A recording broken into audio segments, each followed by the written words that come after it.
Hey everybody, Spiderbot here with NextGenTactics with NGT Twitter Roundup number 4, episode 4, March 11th, 2012, and we're actually going to have maybe a little bit of praise this time around. Wow. Okay, first one from Call of Duty. Matilda Johnson just decorated my wall with awesomeness. That is some serious zombie swag. Check it out. They got the ray gun, the perk machine symbols, and I think they're all made out of those perler beads. I think my daughters make a lot of stuff out of those things. I'm pretty sure that's what they're made out of. But that's pretty cool. So good job there, girls. Looks like there's two of them in that little Twitter pic. All right, let's move on to Call of Duty Elite. They tweeted about this $100,000 day is almost here for U.S. Elite Premium members. 360 King of the Hill starts 1 p.m. Pacific time, 2 p.m. Pacific time for PS3. Jeremy replies, and I had the same question. I'm like, what the hell, U.S. only? That sucks.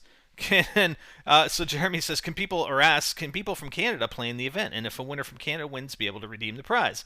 And they responded, yes, to clarify, today's 100K day, King of the Hill up for PS3 and 360 includes US and Canada. Hooray for us Canadians!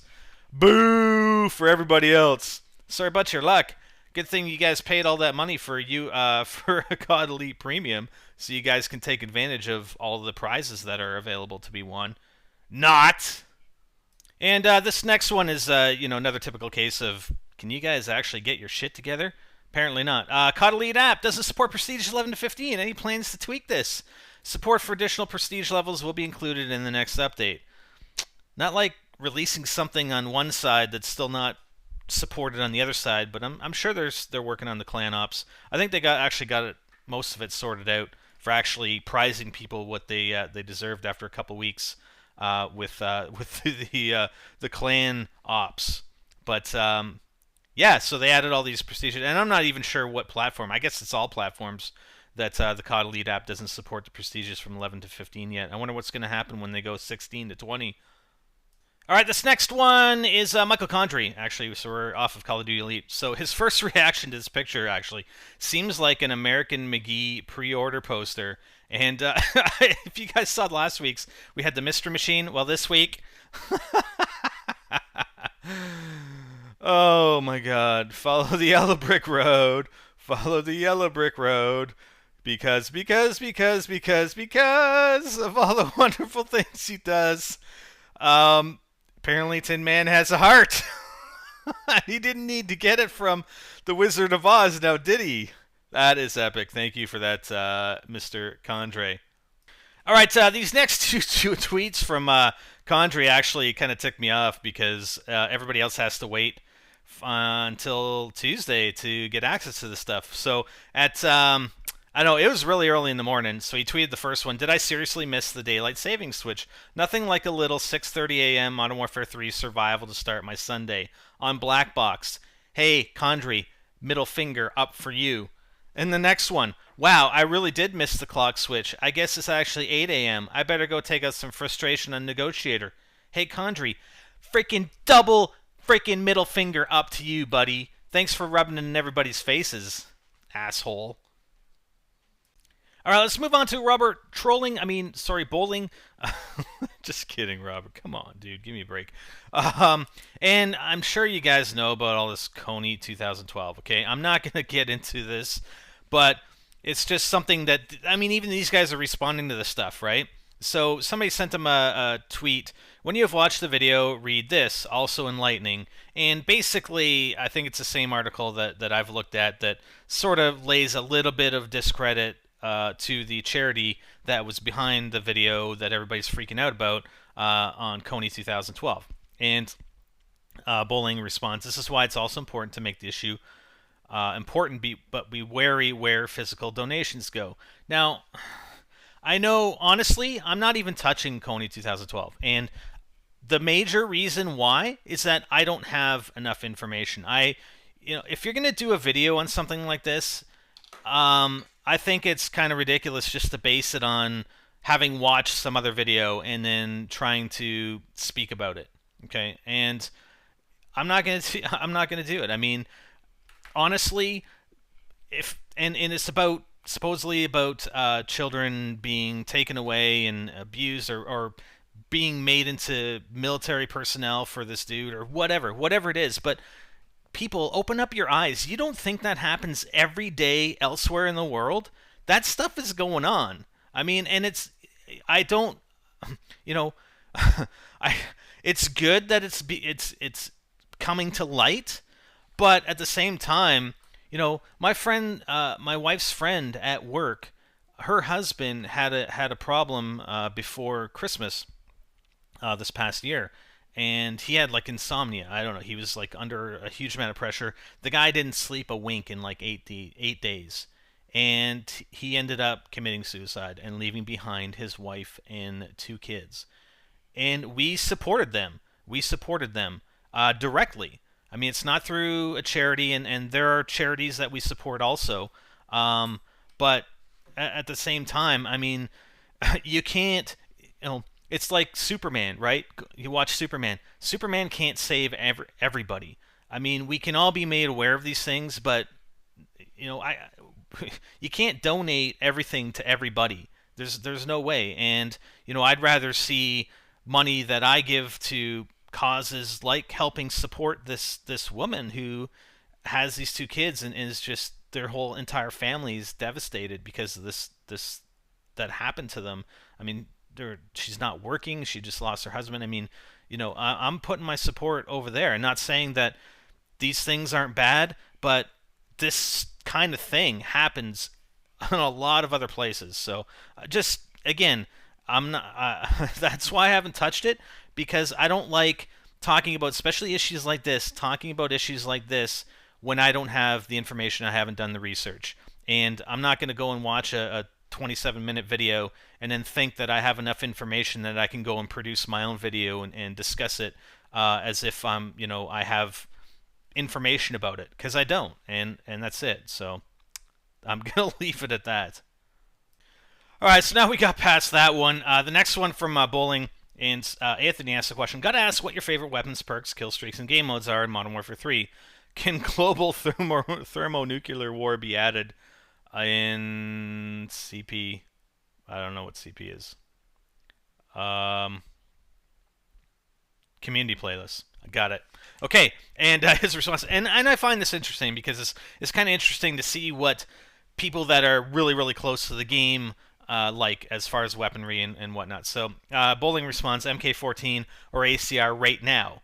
Quick draw, stalker, and marksman depending on the map. Hardcore team deathmatch, hardcore search and destroy, hardcore domination, hardcore free for all. Apparently Bowling likes it hardcore, baby. Yeah. Anyways, yeah, I do find that kind of interesting, just to see what these guys are into.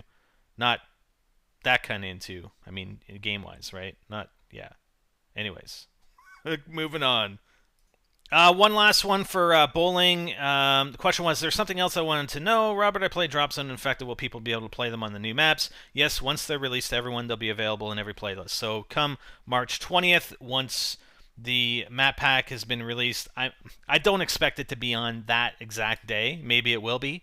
But once the content collection, which includes all of the content that has dropped for Xbox, as of now, as well as this coming Tuesday with the new map and the 2 new Spec Ops missions, with that, they'll be added into the regular rotation on all the playlists. So that'll be good. That'll be good. Maybe I can actually play Search on these maps.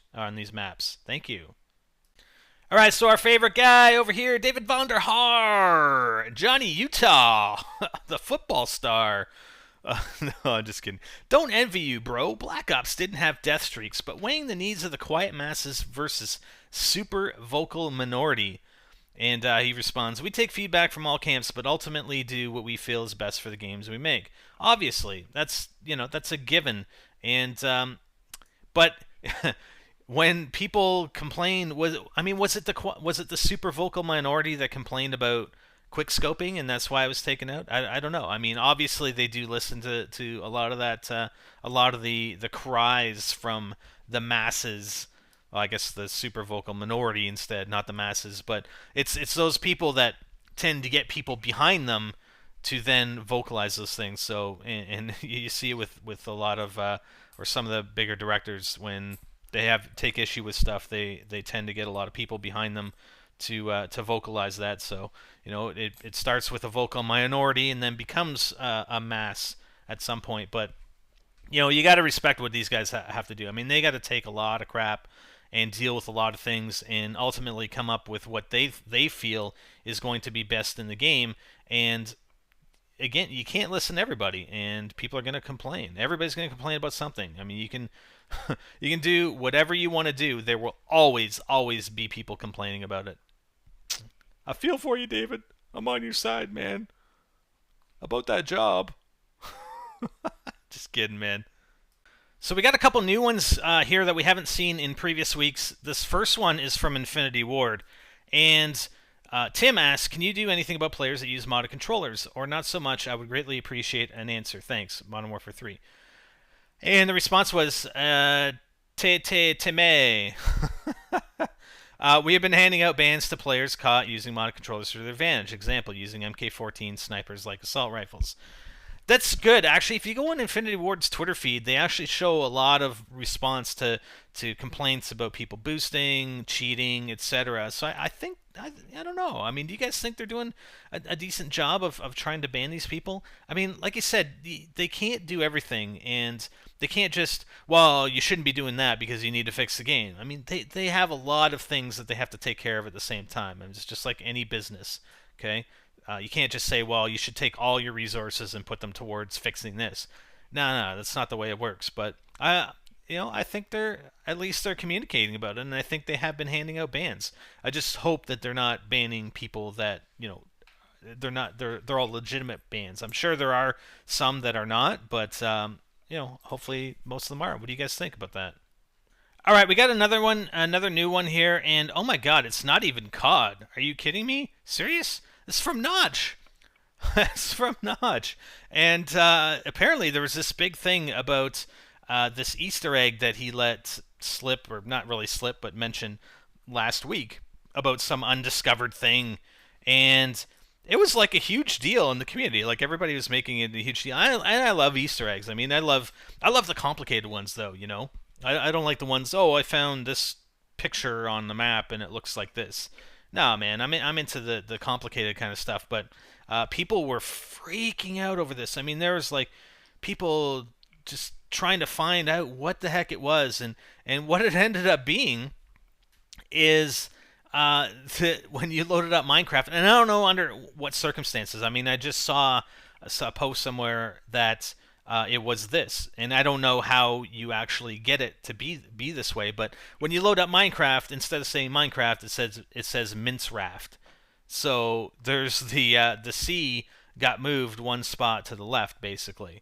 And that was the huge Easter egg. Oh my God! It was the massive Easter egg that everybody was freaking out about. Oh my God, Notch! That. Yeah, a little anticlimactic, if you ask me. But okay, it's cool. I mean, he didn't make a big deal about it. It was not him that made the big deal about it. He just mentioned it, and it's everybody else that's like freaking out about it. It's just, oh my God, there's a secret Minecraft Easter egg. We gotta find it now. And that's what it ended up being. So just wanted to mention that, and thought I'd throw that in there. And there's actually one other tweet that I want to show you from Notch right here. So a while ago, if you guys recall, I think Notch had mentioned that they were working on another project and they had called it Scrolls. Well, I guess Bethesda took issue to that because of Elder Scroll, Elder Scroll 5, Skyrim, whatever, and they thought, or they claimed, that it was in fact infringing upon their client's trademark or the lawyers at least claimed it was infringing upon Bethesda's trademark in regards to Elder Scroll 5 Skyrim. And Nacha mentioned, yeah, we're going to do this challenge in Quake or something like that, and obviously that didn't happen.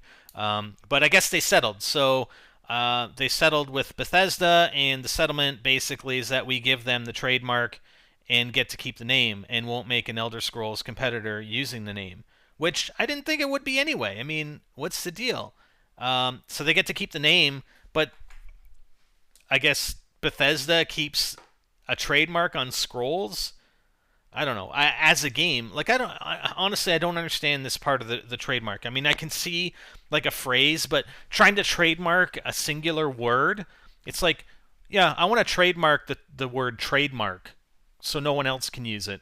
I mean, obviously, it's intended so that people don't use your name for something similar that you do and basically gain an advantage because of that. So if Notch was to label his game or name it Scrolls and it was, kind of a similar game or people were confused about it because it had similarities, and because of that Notch would actually gain sales, for instance, because of that confusion, and that's where the trademark laws get a little gray. So, but regardless, anyways, they settled.